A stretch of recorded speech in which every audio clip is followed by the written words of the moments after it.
Olá, tem início o documentário Não é só Carnaval, onde mostraremos diversas fases do Carnaval batataense. Mas primeiramente, o professor Walter Cardoso nos empresta um pouco do seu grande conhecimento.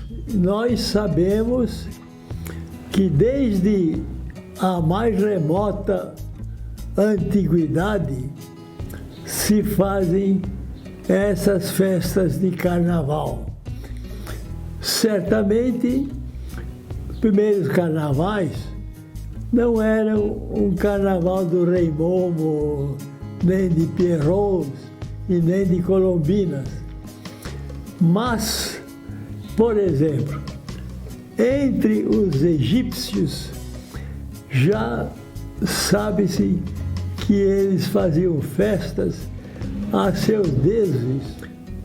Os romanos também fizeram festas, né? As festas ao deus Baco. É um deus pagão, né? Origem à palavra bacanais. Que são os bacanais? São festas onde tudo é permitido. São festas de inversão. Você aproveita, divirta-se, porque depois vem o resguardo. Entendeu? Então, por que diversão? Porque aí o patrão passa a servir seu escravo. Inverte, muda tudo. Faz tudo ao contrário.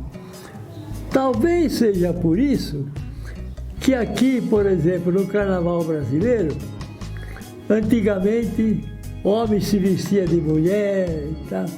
Aquela brincadeira. Mas por que homem se vestia? Era uma inversão. Rua José Augusto Fernandes, local de onde teria se decolado o carnaval na cidade. Aqui em Batatais, teve um historiador, que pseudônimo dele era Jean de France. Esse Jean de France se chamava José Augusto Fernandes, que tem uma rua em homenagem a ele, não é? E ele chamava aquela rua de Rua do Outro Mundo, porque ali era a barra pesada de Batatais naqueles tempos, né? Por isso que era a Rua do Outro Mundo. Não vai lá porque lá a coisa não é fácil. Ele publica um livro aqui em Batatais, aliás, 2 livros, sobre a história de Batatais. E num desses livros, ele faz referência a uma festa de carnaval, a um bloco que saiu na rua com um carro alegórico. Parece-me que o carro alegórico tinha a configuração de uma bota, uma coisa assim, e saíram na avenida. Aí ele fala até as músicas que eles cantavam, as brigas que aconteceram, ele conta. Isso já de fato, mas isso foi ainda no século XIX, no tempo do Império. O Carnaval de Batatais também se potencializou nos clubes sociais, mas só para os brancos. Já os negros... Que era muito humilhante, era desprezo, rapaz, era ruim mesmo.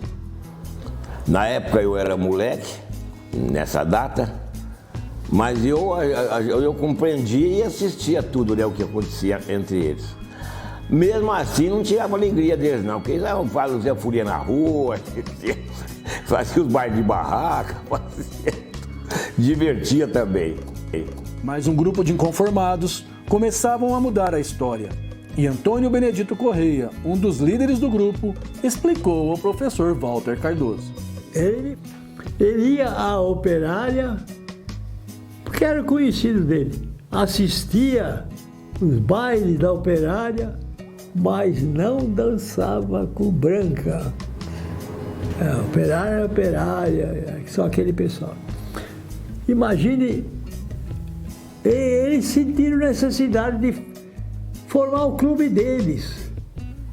Assim nasceu a Princesa. Princesa Isabel veio da ideia daqueles patrícios mais velhos, que tinha vontade. E nesse tinha vontade apareceu um grupo de umas 20 pessoas que teve uma ideia, vamos fundar um clube para nós ter a nossa casa, aí nós mesmos que vamos mandar, nós mesmos vamos fazer o que nós quisermos. 20 pessoas aceitou. E naquela época, eu tinha 13 anos. Mas eu comecei a participar, só que eu não podia participar da diretoria, coisa para assinar nada, não podia. Mas os encargos pesados para fazer aqui, faz ali, era eu. Eu tinha 13 anos, já estava envolvido. Os principais foi, na época mesmo, o Antônio Benedito Correia, Mário Ávila dos Santos, o seu Joaquim Roberto, o José Luiz Zé Evangelista, José Moreira, quem que mais tinha? Dona Ana Justino, a famosa naquela época sobre carnaval, né? Então, por aí nós conseguimos formar um grupo, até chegar nas 20 pessoas que nós queríamos aquele grupo. Aí começou a amadurecer a ideia e foi onde apareceu a oportunidade para nós. Agora, o nosso salão, o terreno foi doação. E a pessoa é o ex-prefeito, o saudoso, né? Mário Martins de Barros. Nós tínhamos amizade com ele, todos 20 ali, e ele parecia que tinha uma certa simpatia pela gente. Ele via nós conversar, via nós trocar ideias sobre isso aí, falou assim: mas vocês têm peito para fazer isso aí? Falou assim: se nós tiver que dar um empurrão para começar, nós temos, então vamos dar um empurrão a vocês. Eu dou o terreno. Nós saímos uma vez, num domingo de manhã, com um livro de ouro pedindo as doações, né? Nós estávamos em 2 carros lá. Aí nós vamos a outro lugar e nós fomos numa fazenda aqui em Batatais, né? Ixi, mas o cara... E eu tive que arrastar uns 2, vamos embora. O cara falou muita coisa. Eu falei, mas poxa vida, você vem por um motivo, nós já explicamos, ele já sabe. E ele não ficou contente no outro dia, ainda veio na cidade, dar uma investigada para ver o que esse rapaz estava fazendo lá, coisa. É verdade que eles vão fundar? Aí a pessoa que era assim, com a gente, né? Sotonico Scarciello, aquele que trabalhava na coletoria estadual na época, falou, pois é, se o senhor não deu nada, o senhor dá, viu? Porque ali é ponta firme. E o senhor procura saber quem que é Antônio Benedito Correia, no meio dessa turma.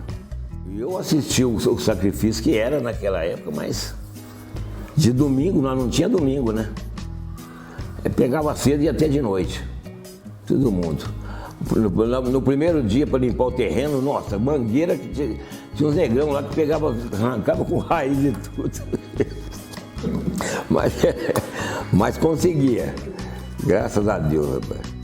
E pensa que num período como aquele, construir algo tão grande quanto o Clube Princesa Isabel, para que as pessoas negras também tivessem o seu espaço do brincar, o carnaval, porque a gente ainda vivia, né?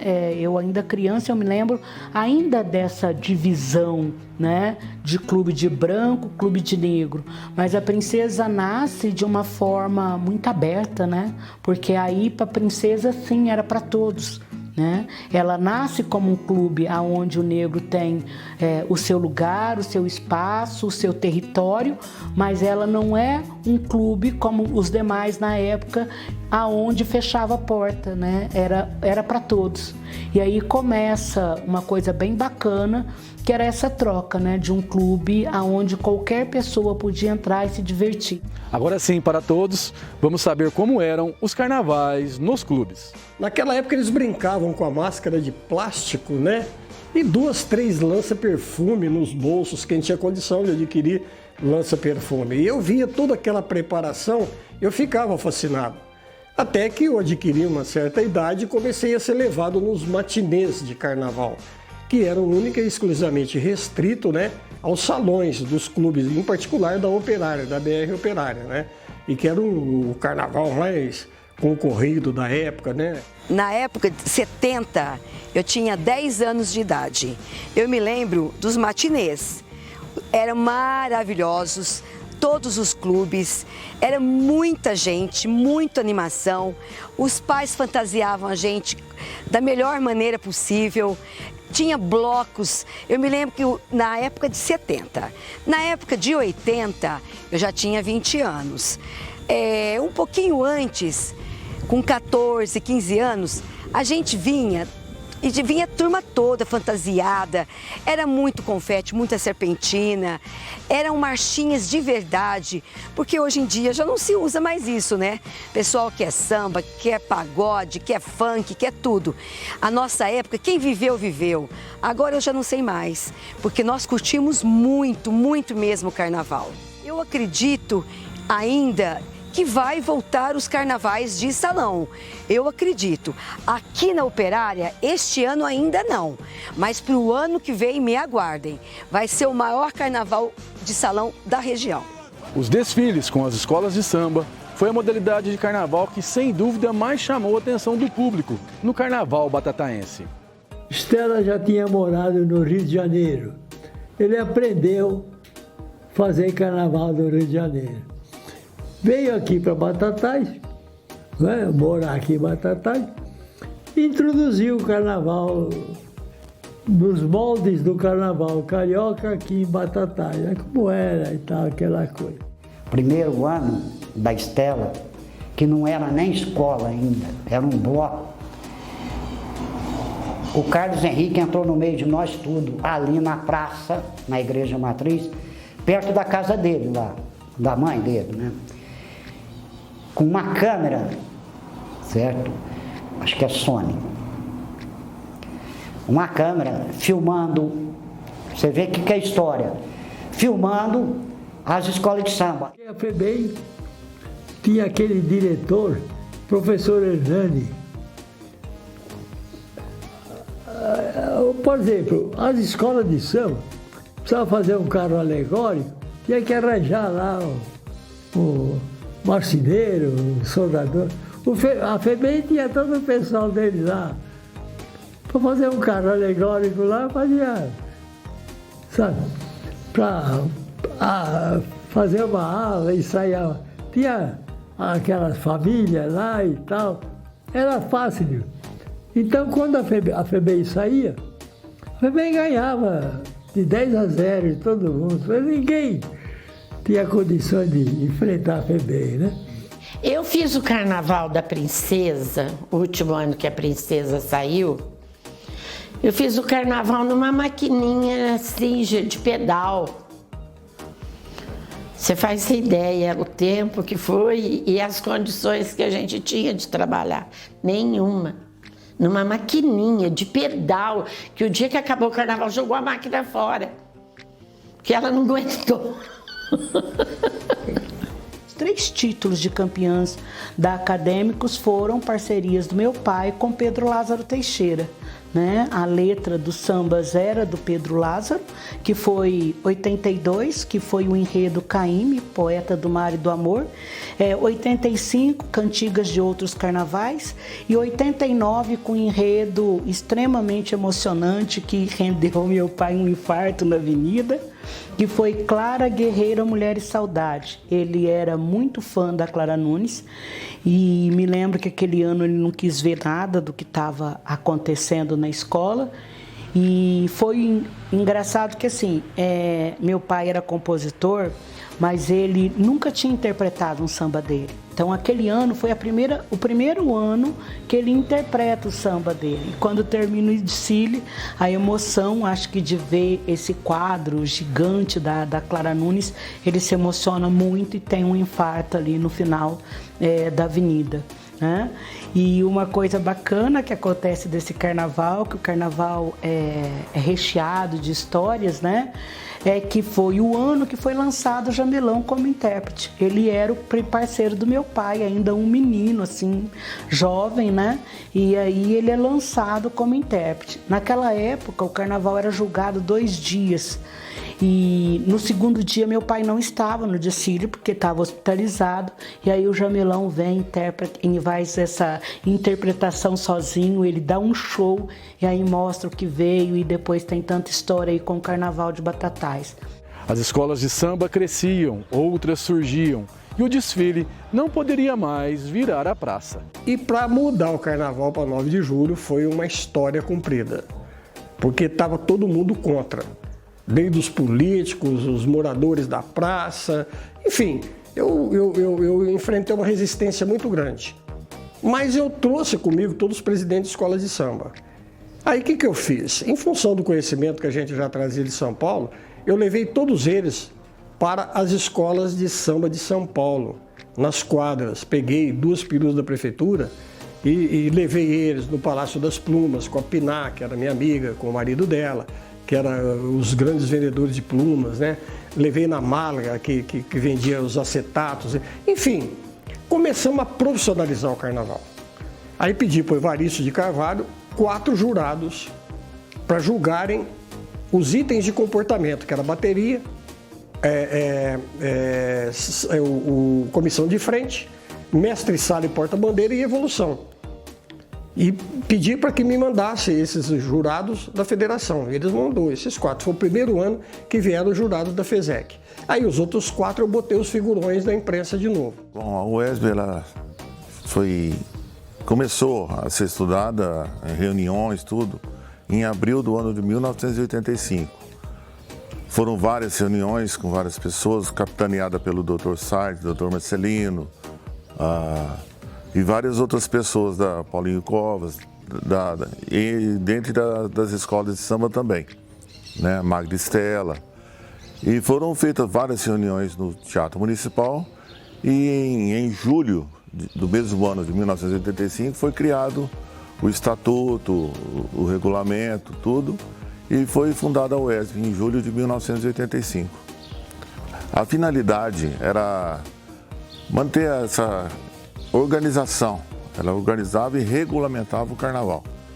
E fazia o elo entre as escolas de samba, o pedido das escolas de samba junto à Prefeitura Municipal e aos outros órgãos do Estado, tal, no intuito de angariar a verba para os carnavalescos, né, para as escolas de samba. A Castelo começa a sair em ordem quando o Décio Macchini assumiu o carnaval da Castelo, porque era tudo desorganizado, ninguém não tinha nada, e era horrível. Mas o Décio é o cara que organizou, ele organizou. Até então, os carros eram montados tudo em cima de caminhão, de carro, tudo motorizado. Eu disse não. O carro tem que ser empurrado. A Castelo introduziu os carros empurrados. Aqueles carros foram montados na oficina do Malaquias. E aí, Estela fechou, o Romo veio para Castelo. Quando o Romo chegou na Castelo, ele trouxe uma outra visão. Eu lembro muito bem da 9 de julho, né? Pela minha idade, eu acompanhava lá, desde criança, as margens da 9 de julho, os desfiles das escolas tradicionais, como Acadêmicos do Samba, a Castelo, Estive presente como jornalista na transmissão, da primeira transmissão, né, que a educadora fez ao vivo, direto lá da 9 de julho, acompanhando aquela energia tão maravilhosa que as escolas de samba proporcionavam. E depois seguiu, tivemos o carnaval na 14 de março, na Avenida Moacir Dias de Moraes e no Sambódromo Carlos Henrique Cândido Alves, né, que leva o nome do saudoso Carlos Henrique. Quem não se lembra do Simão, Celso Blanc, Marilene e tantos outros que conseguiam reunir as pessoas altironantes e dos bairros que existiam nas proximidades para mostrar que o samba do pé, né, saía do morro, né? E era muita alegria essa empolgação que nós vivenciamos ao longo dos anos do morro como bloco. Tanto é que ganhou inúmeros títulos e em 1993 foi fundada a Escola de Samba, o GRESUM, né? O Grêmio Recreativo Escola de Samba Unidos do Morro. Eu participei sempre como admirador, né? Minha família sempre desfilou, cheguei a participar de diretorias, mas sempre com o objetivo de fortalecer a escola de samba enquanto pessoa que gosta do carnaval.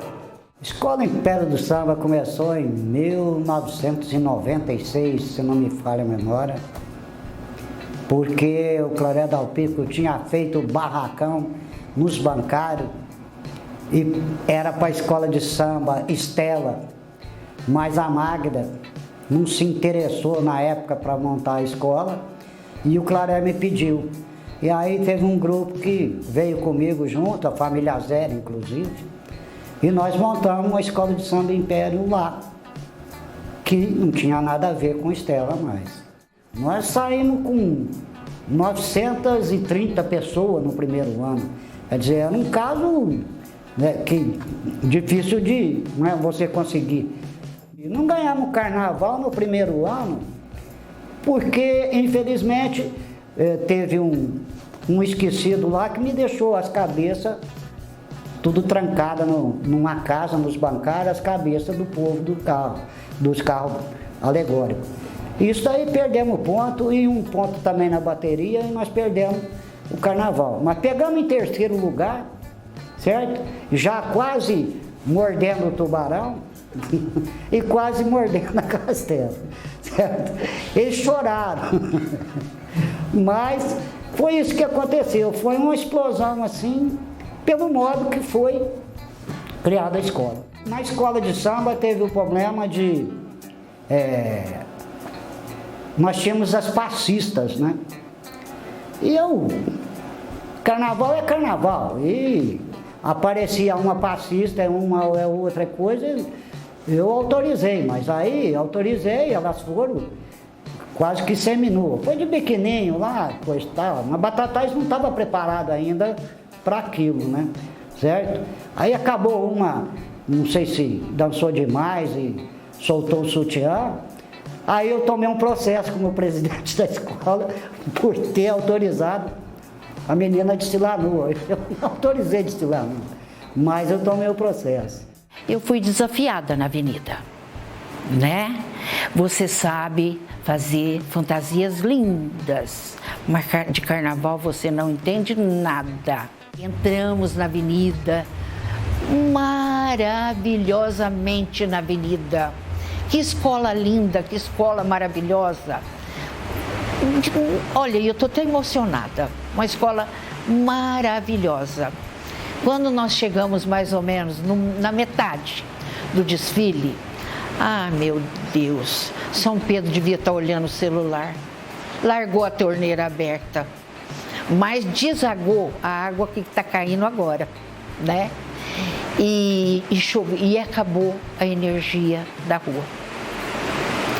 O povo trouxe no gogó o samba. A Sandra Frascar, Doutor Said no cavaquinho e os outros cantores também que ajudavam, me perdoem não lembrar o nome, né? Mas foi um milagre, foi um encanto acontecido, né? Foi maravilhoso. E quando eu estava na ala das crianças, quando eu estava passando em frente ao camarote das autoridades, eu me lembro das vozes da Nadir Krempel e do Dr. Ricardo. Vai, Dorinha, com a tua escola. Vai, Dorinha, com a tua escola. E tá arrepiante. Esse ano vocês ganham o carnaval. E não deu outra. Debaixo de chuva. E naquele ano nós homenageamos, sabe quem? Sabe quem? Sabe quem? Ayrton Senna. E ele perdia na chuva? Perdia. Ayrton Senna não perdia na chuva. Nós estávamos em casa, né? Eu e o Ney, que hoje é o atual presidente. A gente gostava de tomar uma cerveja, então entre uma cerveja e outra, nós estávamos sem escola, a gente tinha saído da Baruel, tinha entregado a Baruel para o atual presidente. E começamos a tomar uma cerveja e falar sobre carnaval. E nesse bate-papo, durante uma noite, no sábado, que o Ney estava na minha casa, nós começamos a planejar um bloco. Aí nós achávamos que o bloco era muito pequeno, por devido à família ser grande, nós resolvemos fazer uma escola de samba. A nossa maior emoção foi o nosso último carnaval, que a Liberdade desceu embaixo de muita chuva, chegou até a me emocionar de falar isso. Foi muita chuva, foi muito vento, e nós terminamos o desfile, onde, quando nós olhamos para o sambódromo, não tinha caído uma pena, uma pluma no sambódromo, ele estava limpo, com aquela chuva que a gente mal conseguia andar. E nós tivemos 10 de evolução, 2 10 de evolução, 2 10 de harmonia. A força do Carnaval de Batatais está gravado na história e também na memória do carnavalesco batataense.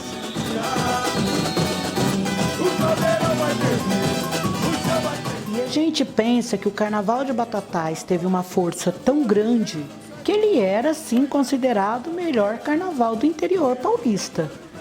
E quando a gente fala sobre isso, eu me lembro que é o primeiro ano que nós começamos a julgar o Carnaval de São Paulo, que já era um carnaval muito grande, foram quase 60 pessoas de Batatais selecionadas para julgar o Carnaval de São Paulo. Eu acho que isso não é uma brincadeira, né? Isso eu acho que comprova que, independente da escola de samba, Batatais tinha gente muito capacitada para fazer um carnaval. Eu gosto disso quando aparece vocês da imprensa para falar a respeito de carnaval, porque nós não podemos esquecer isso. O Carnaval de Batatais não pode ser esquecido. São memórias e nós temos que trazer. Nós temos que lembrar que existiu aqui um Elmo, um Simão, um Rominho, nós temos que o Jamelão e tantos outros mais que perdemos, né? Tantos outros mais, o Toso e tantos outros. Eu não vou citar aqui porque Magristela e etc, certo? E saber que esse povo fazia carnaval, e um lindo carnaval, e que Batatais ficou famosa por causa desse carnaval. Batatais é a estância turística por causa deste carnaval. Olha, com toda sinceridade, a qualidade das nossas fantasias, até bem pouco tempo atrás aí, é de tirar o chapéu. Porque os carnavalescos de Batatais começaram a fazer esse intercâmbio com as escolas do Rio, de São Paulo, e evoluíram muito. E tem alguns carnavalescos que são profissionais, inclusive. Isso tudo durante muito tempo gerou o quê? Gerou turismo, gerou todas as atenções. E divulgou o nome da nossa cidade. E não poderia estar fora do ar. O primeiro trabalho de mão de obra, ela é todo da cidade. Você vai comprar numa serralheria da cidade, você compra madeira na cidade, você compra nos depósitos da cidade, você vai contratar bordadeiras da cidade, né? Então, assim, eu tenho uma dor disso, né? Na verdade, a gente... quem teve a oportunidade de viver vários períodos do carnaval, e quando a gente fala desse carnaval hoje, é muito dolorido. A minha maior tristeza em relação ao carnaval é ver lá o centro de eventos Carlos Henrique Cândido Alves em total estado de abandono. Estamos aí no carnaval e temos um sambódromo maravilhoso em Batatais, tem uma estrutura muito boa, só falta ter os acabamentos. E se nós vamos fazer uma participação de carnaval, nós vamos fazer no lago. Quer dizer, isso deixa nós carnavalescos muito tristes. Eu tenho muita mágoa. Procura no São Borja uma placa de inauguração de lá. Não tem. Nós, da UESB, na época, fizemos um cartão para entregar para Maria Bernadette, esposa do Carlos, né, para homenageá-lo. Entregamos, inclusive estava chovendo. E uma coisa impressionante, na hora que nós entregamos, parou a chuva. E o carnaval foi sem chuva. Eu fiquei com ela na cabeça até hoje. E então você não tem uma placa lá. Para mim é insuportável. Na verdade, é um lugar que eu não gosto de passar, nem no carnaval, nem fora do carnaval. Porque, primeiro, que foi uma luta para conquistar aquele espaço, né? Aí a gente conquista o espaço e a gente usufrui dele muito pouco. É como que um espaço que foi criado para você, mas que você não pôde usar o suficiente, né, para poder sair dali e falar, nossa, que bom, nós usamos isso, nós desfrutamos. A gente foi muito feliz naquele sambódromo com os últimos desfiles que a gente participou, mas é dolorido demais ver ele vazio. Não só o sambódromo abandonado. Eu vejo essas escolas, carro abandonado, carro alegórico abandonado, ferragem, tudo abandonado. É muito triste. Para quem viveu o carnaval que nós vivemos, é muito triste. No carnaval eu arrumava 4, 5 funcionários e a gente trabalhava sem parar, de manhã, depois do almoço, de noite. Era 4, 5, às vezes precisava arrumar mais alguém. Empregava assim, Paulinha, era bom. Agitava, né? Movimentava. Eu nunca tive prejuízo nenhum com o carnaval. Sempre fui paga direitinho por todas as escolas. Todas. Eu, Dora Bergamini, nunca tive problema. Se alguém que trabalhou teve, da minha parte, não. Trabalhei para todas as escolas da cidade, todas. De fazer 3, 4 de uma vez só, junto. Uma pena que parece que acabou, né? Com as escolas de samba vivendo este momento de dormência, os blocos de rua ganharam seguidores e holofotes no carnaval batataense. Em 2013, né, a fundação do Bloco Só Mais Um. Depois tivemos também Que Bloco é Esse? Iniciativas que eu acho que vêm somar para o Carnaval de Batatais. Eu acho que não tira o mérito das escolas de samba, que sempre existiram, mas é uma tendência que a gente percebe em inúmeros centros, né? Em inúmeras cidades, em inúmeros grandes centros, que tem o carnaval, né, tradicional de escola de samba e tem o carnaval mais descontraído também, onde as pessoas colocam as suas fantasias e vão para a rua atrás do trio elétrico, atrás dos blocos. Eu acho que é uma tendência e Batatais tem a somar ao longo dos próximos anos com o crescimento que a gente percebe que já começa, né, com o retorno agora dos desfiles em 2023 dos blocos e a presença também das escolas de samba. A gente sempre teve essa vontade de mostrar o carnaval, né, na rua, né, para as pessoas, para as famílias, para as crianças. E aí, através de amigos, a gente teve a ideia, né, de colocar as marchinhas na rua, né, para trazer essa tradição, né, do pessoal na rua, né. E aí, através disso, a gente só foi crescendo. Hoje o bloco, assim, ele leva para a rua aproximadamente aí 10 mil pessoas. Tá? A gente ensaia 2 vezes na semana com o ensaio aberto, que a gente também faz movimentar a cidade. O pessoal vem aqui, né, e gasta seu dinheiro aqui com o comércio também, que é muito importante pra gente. A intenção da gente é somar e não dividir. Tanto que muitos integrantes hoje, né, do bloco já saíram nas escolas de samba, né? Eu, no meu caso, assim, já toquei na Riachuelo, já toquei na Castelo. Hoje, nosso mestre de bateria também trabalha também na Castelo. Então, assim, a intenção nossa é somar e nunca dividir.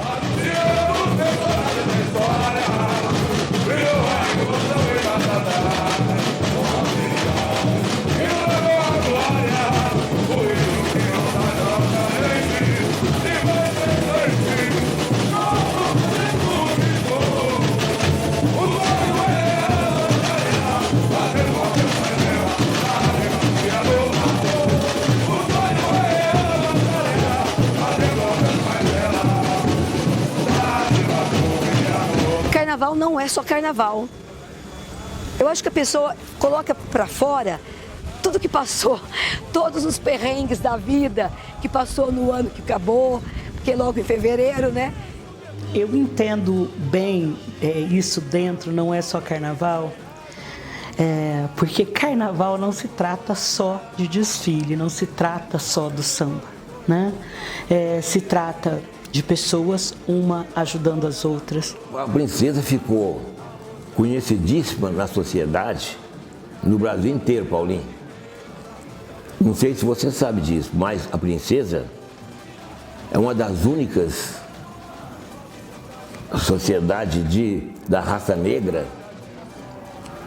construída e comandada pela raça negra, que é registrado nos anais lá da cultura.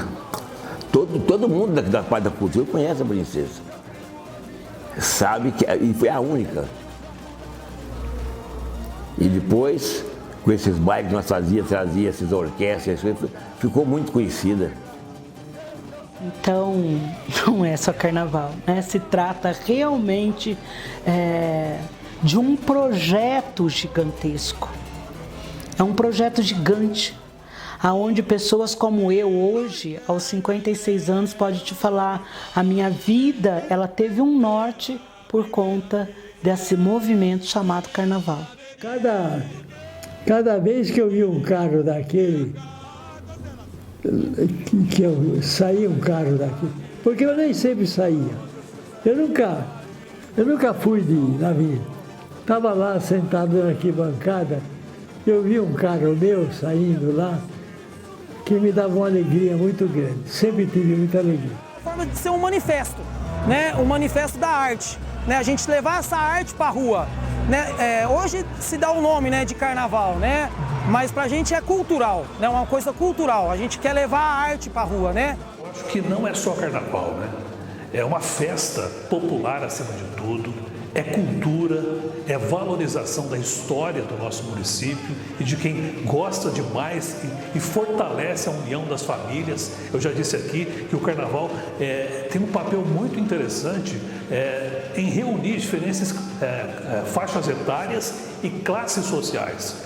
Na preparação de escolas de samba, a gente percebe que, ao longo dos anos, pessoas de todos os níveis, né, estão lá nos barracões, para quem gosta demais, ou mesmo colocando a sua fantasia e defendendo, descendo pela sua escola de samba. Eu acho que o carnaval é muito mais do que apenas um evento. É uma questão social que é importante ser destacada, valorizada e incentivada pelo poder público e por todos os amantes, por quem gosta realmente dessa festa muito popular. E a gama de artistas, de profissionais que estão envolvidos num desfile. Então não é carnaval, é uma coisa muito mais séria e muito mais superior do que carnaval. Eu tenho um neto.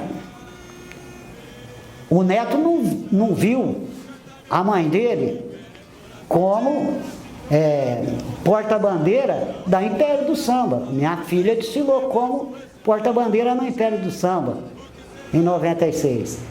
Se ele ver essa imagem da mãe dele como porta-bandeira, ele vai se recordar e vai saber o que foi o carnaval. Que bonito, bicho cisar, uma casa que girar, a estrela que vai nos guiar. Cruz e chancezar, uma casa que girar, a estrela que vai nos guiar.